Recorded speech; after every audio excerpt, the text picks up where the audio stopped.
of the Passover. Now, the question that I'm posing to everybody, right?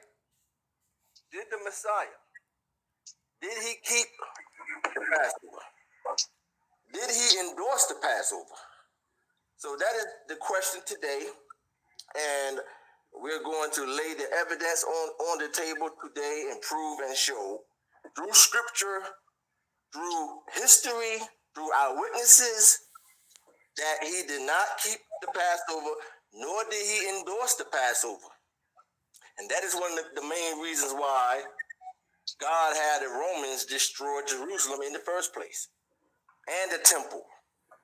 So, what we're going to first, I want to first go to Christ entering into Jerusalem. Christ entered Jerusalem 5 days before the Jews' Passover. I say the Jews' Passover because this particular year, the Passover fell on a Saturday, which was the 14th.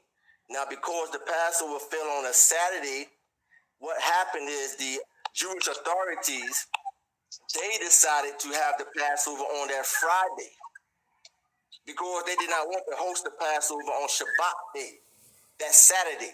So what they had was called a back-to-back Sabbath. They had a regular Passover, the Jewish Passover, and then they had a regular Passover.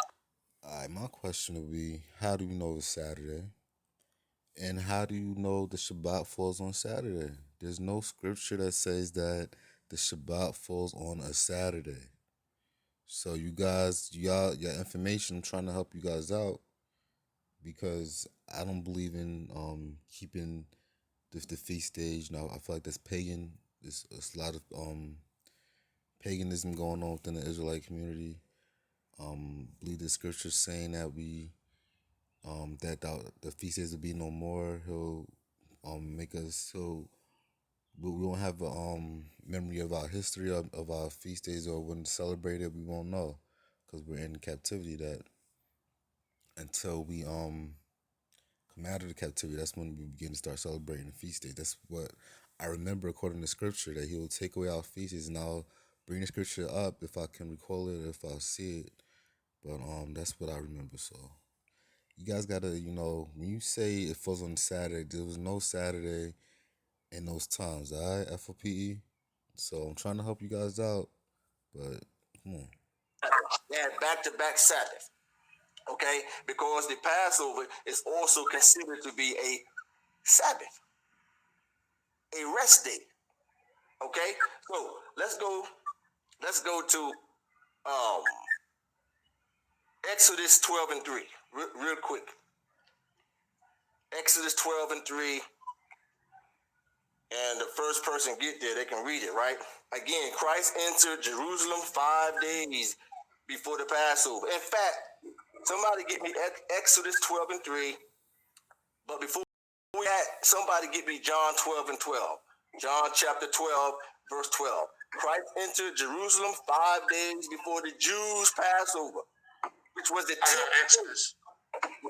He entered on the 10th day of that month. The Jewish law, the Mosaic law, is that you're supposed to what? You're supposed to get your lamb on the 10th day. Christ entered into Jerusalem on the 10th day. Okay, so Christ entered into Jerusalem on the 10th day. Read that, John 12 and 12. That should be able to be on track. Let's see what scripture he says.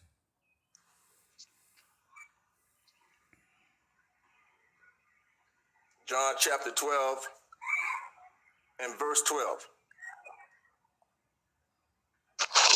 Okay, can you hear me? Yeah, I hear you. Go ahead.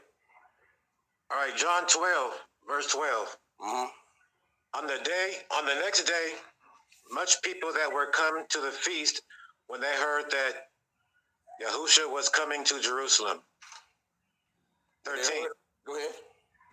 13. Took branches of palm trees and went forth to meet him and cried, Hosanna, blessed is the King of Israel that cometh in the name of Yahuwah. Okay. 14. And Yahusha. No, that's good. So it says on the next day, he enters into Jerusalem. Now he's examined by the people. that particular day, which was the 10th day of that month. So he entered 5 days before the Passover, because when he reached Bethany in verse 1, that is John 12 and 1. It says 6 days before the Passover. And that the next day he entered into Jerusalem. So Christ entered Jerusalem on the 10th day of the month. Now the Lord spoke to Moses and Aaron, right? While still in the land of Egypt, right? That every man shall take a lamb unto himself on the 10th of the month. Go to Exodus 12. When you get to Exodus 12, read verse 3. You got it, Uriah? I got it. Yeah, whoever gets there first, it doesn't matter. All right, go ahead. You got it. Okay. Exodus 12 and 3. Speak ye unto all the congregation of Israel, saying, in the 10th day of this month, they shall take to them every man a lamb, according to the house of their fathers, a lamb for an house. Okay, it says what? The 10th day of the month, right?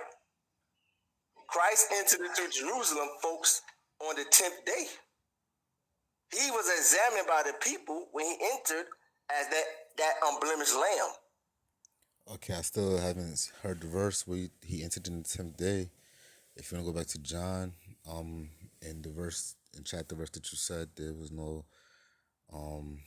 suggestion that he entered in the 10th day, but I'm still waiting for you to prove that, sir. On the 10th day, he fulfilled prophecy entering into Jerusalem on the 10th day. Okay, he entered, in fact, on that Tuesday. He enters Jerusalem that Tuesday, right? He was crucified early that Thursday morning and put in the tomb, but his soul went to Sheol to preach to the souls in Hades, right? So he entered into Jerusalem 5 days before the Passover. We just read it in John 12, which is the 10th day of the month, right? So in verse 5, God instructs Moses and the Jews to examine their lamb. Read verse 5. In fact, read verse 4 and 5. And if the household be too little for the lamb, let him and his neighbor next unto his house take it according to the number of the souls. Every man according to his eating shall make your count for the lamb. Verse 5. Your lamb shall be without blemish, a male of the first year. Ye shall take it out from the sheep or from the goats. Your lamb shall be without blemish.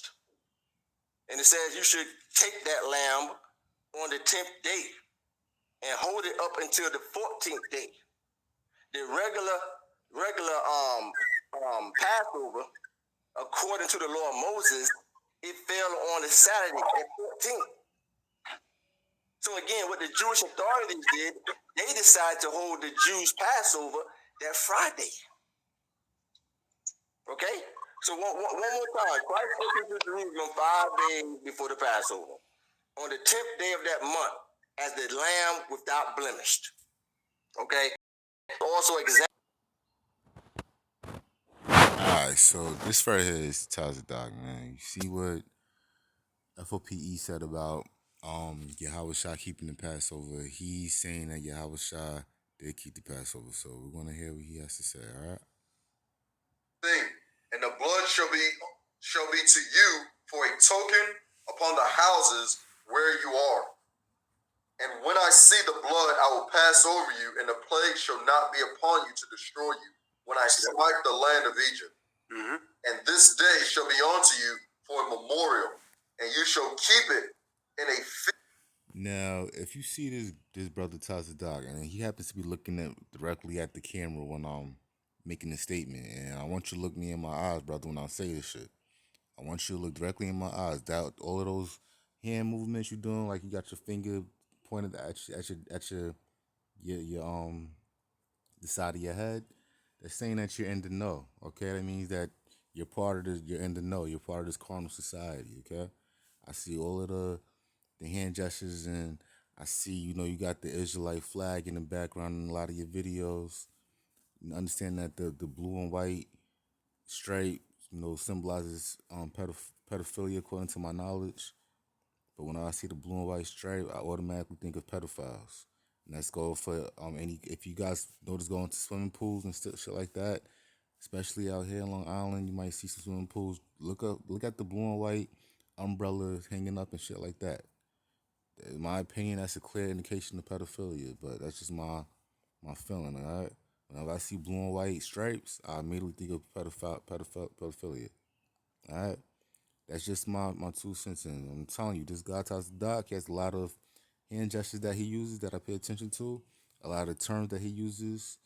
Just I really suggest that everybody takes a look at his channel and just gets to view a hypocrite, because there's a lot of hypocrisy, and I'm gonna call him out on it, especially dealing with food that when you say the food that goes into your belly that's not what defiles you, but it's what comes out of your mouth that defiles you. And he's saying that that's talking about spiritual, it's not talking about physical food. And I'm calling you a straight up liar. You're a fucking liar. You're a goddamn devil. You fucking liar. Continue. Peace to Yahweh throughout your generations. That means forever. As a memorial. There's your Memorial Day. Forever, man. Throughout your generations, meaning forever. This is why Hamashiach and his disciples were keeping the Passover. They were keeping the Passover. Hamashiach sent Peter and Yochanan ahead of them to prepare the Passover so that they may eat it. So we know he was keeping it.